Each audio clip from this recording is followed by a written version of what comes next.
about the reputation of Japan as being impenetrable to foreign companies. It's certainly been our experience that this has never been less the case.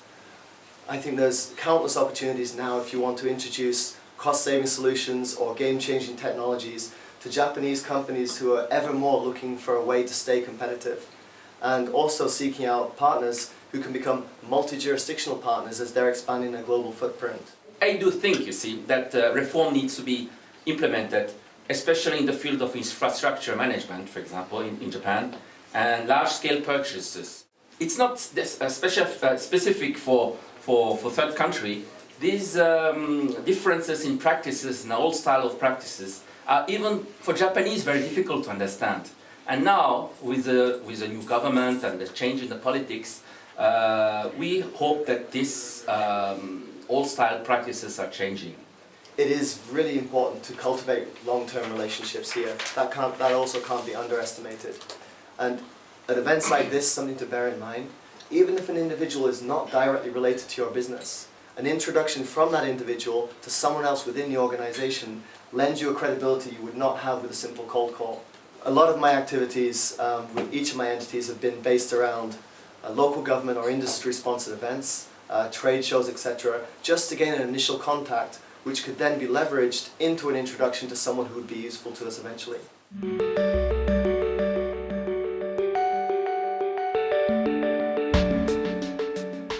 To be honest, the expenses here are simply not as intimidating as they may first seem.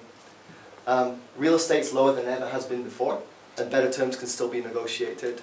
On the other hand, minimum wage, you may be surprised to hear, is similar to that of much of Europe for a very well-educated workforce, which combined with a high level of training, fantastic work ethic, and low HR turnover all make for very cost-efficient operations here. Our facility recognized around 1% fallout. That was a third of what we managed to achieve in any of our other facilities around the world, with the prime factor being the quality of employees that we had in our facility here. Our profitability, you may be surprised to hear, was actually equal to that of our China Suzhou facility, where apparently lower overhead costs were counteracted by the increased amount of time and money we spent training the workforce, and then the quick staff turnover we had due to people moving in and out of the company. The advanced infrastructure in Japan also can't be understated. It increases the efficiency of your resources and reduces your ongoing overheads, all reducing the apparent advantages of supposedly lower cost jurisdictions around the region.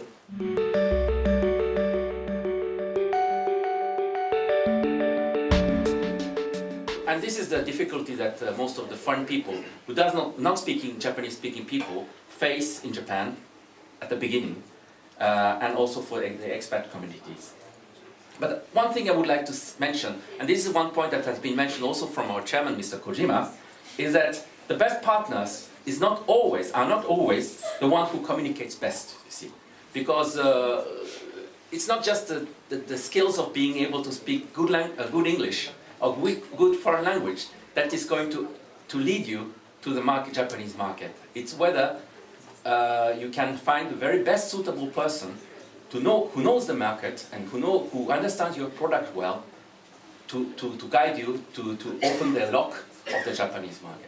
Culture, I honestly think culture does not need to be a barrier, although there are certainly challenges which are unique to the Japanese market, including the very demanding nature of Japanese clients and partners, and also the perception of foreign companies, and this is something to be aware of focusing too much on short-term gain, sometimes at the expense of long-term commitment and relationships. It is definitely true that Japanese partners and clients are likely to be very demanding, with expectations regarding your response times and the quality of product and support that they expect. While it can be a challenge, this can also be a catalyst to excellence. With our facility, we were audited by every new client we engaged. And when we won our first automotive application with Mitsubishi, they went over our facility with a fine-tooth comb. They went over everything. And they ended up out in the yard behind our factory, tipping out our rubbish into the street. And we failed the quality audit because they found a plastic cup in the burnable rubbish. Okay, some people would question that decision, I did. But the theory behind it is sound. What they said is, if you have a single employee in your facility who believes there's a rule or a process which is not important, you cannot guarantee the integrity of your procedures. Now, frustrating as that attitude can be, the result was we became the best facility in our industry in the world. and it was an excellent case study for the opportunities for innovative UK technology and the Japanese dedication to perfection.